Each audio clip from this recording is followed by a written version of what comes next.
तन हुसैन दे वैणा दे मैं कुरान दा कुल जहान जय रोवड़ा सिक दी टुर गई। अऊज़ु बिल्लाहि मिनश शैतानिर रजीम बिस्मिल्लाहिर्रहमानिर रहीम व बिही नस्तईनु व हुवा खैरुल मुईन। अल्लाहुम्मा सल्लि अला मुहम्मद व आलि मुहम्मद। मेरे मोहतरम ज़वेल-ए-कराम सामीन-ए-कराम, आज हम अपने इस मुख्तसर से प्रोग्राम में इस मौजू पे गुफ्तगू करना चाहते हैं।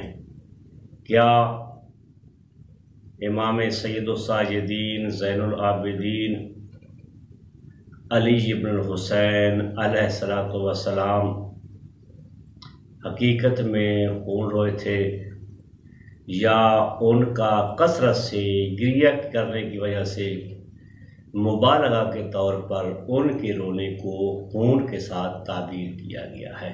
बाद लोग इमाम ज़ैनुल आबिदीन अलैहिस्सलातु वस्सलाम के खून रोने पे ताज्जुब करते हैं और कहते हैं कि जब आँख में खून रोने की सलाहियत ही नहीं होती तो फिर इमाम सय्यदुस्साजिदीन ज़ैनुल आबिदीन अलैहिस्सलातु वस्सलाम किस तरह खून रोए। आँख से खून रोना कोई ताज्जुब खेज और हैरत अंगेज फेल नहीं है, बल्कि इल्म तिब भी इस बात की तायीद करता है।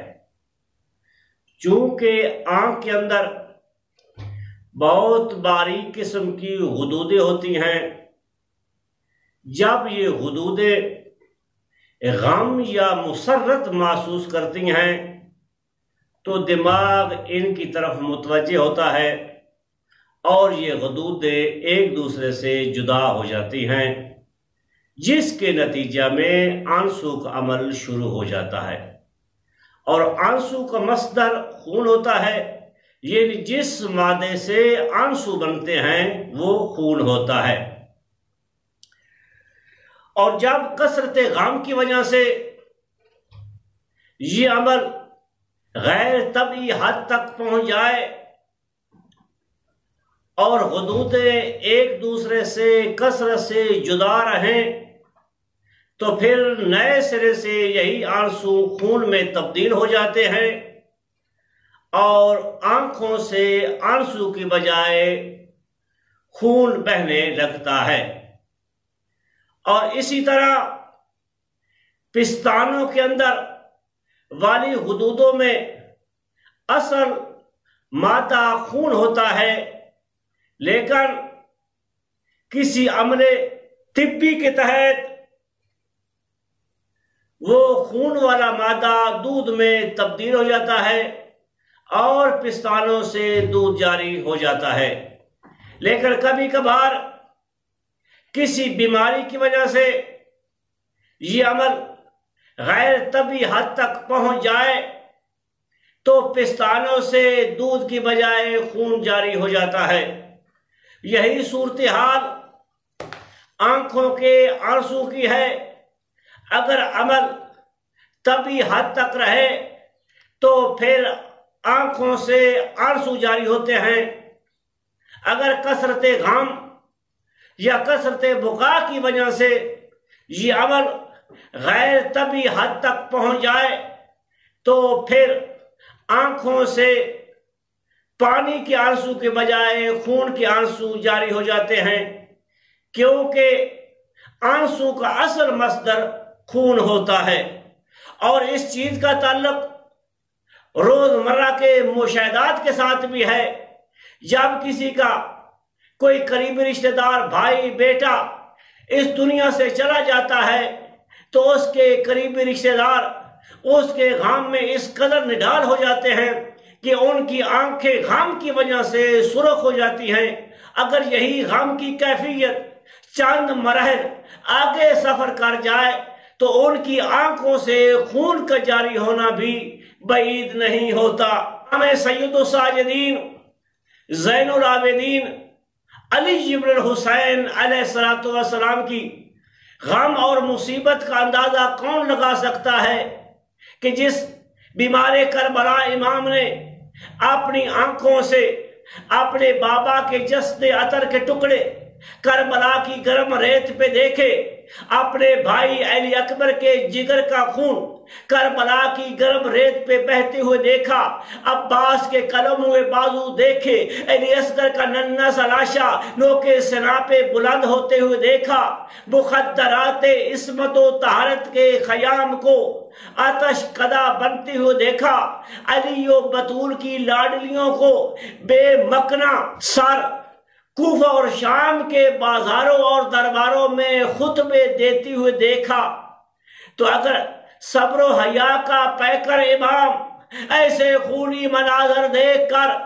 اپنی آنکھوں سے خون کی آنسو بہائے تو کون سی تعجب کی بات ہے۔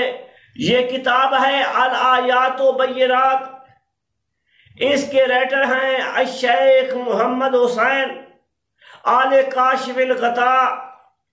اس کتاب کا صفحہ نمبر 24 ہے۔ اس پہ علامہ صاحب لکھتے ہیں کہ جب بھی سید و ساجدین زین العابدین امام علی ابن الحسین کے سامنے پانی کا پیالہ پیش کیا جاتا کہ مولا آپ پانی پئیں، تو مولا پانی کو دیکھ کر اپنے بابا حسین ابن علی کی پیاس کو یاد کر کے اتنا گریہ کرتے تھے کہ پانی کا رنگ امام سجاد کے خون کی آنسو کی وجہ سے سرخ ہو جاتا تھا۔ یہ دوسری کتاب ہے مسیر الاذان، اس کا صفحہ نمبر 168 ہے۔ اس کے رائٹر ہیں ابن نماہلی۔ یہ لکھتے ہیں بقا 40 سنتن بدم مسفو کہ امام سید و ساجدین زین العابدین اپنے مظلوم بابا کی مظلومیت پر 40 سال تک خون کی آنسو بہاتے رہے۔ کتاب کا نام تاریخ الخلفاء ہے۔ اس کے رائٹر ہیں جلال الدین سیوطی۔ یہ اپنی اس کتاب میں لکھتے ہیں کہ روز عاشوراء بیت المقدس کا جو پتھر بھی اٹھایا جاتا تھا اس کے نیچے سے جوش مارتا ہوا تازہ خون دکھائی دیتا تھا۔ حضرت امام جعفر صادق علیہ السلام اپنے پیارے صحابی جناب زرارہ سے فرماتے ہیں کہ اے زرارہ، میرے مظلوم دادا حسین ابن علی کی مظلومیت اور غربت پر 40 روز تک آسمان جو ہے وہ خون کی بارش برساتا رہا۔ اگر حسین ابن علی کی مظلومیت پر پتھر خون روئے اور آسمان سے 40 روز تک خون کے قطرات گرتے رہیں تو کوئی تعجب نہیں کرتا اگر اسی مظلوم کربلا کا مظلوم بیٹا اپنی آنکھوں سے خون کے آنسو بہائے تو تعجب کرنے کی کیا ضرورت ہے۔ آخر دعوانا ان الحمدللہ رب العالمین۔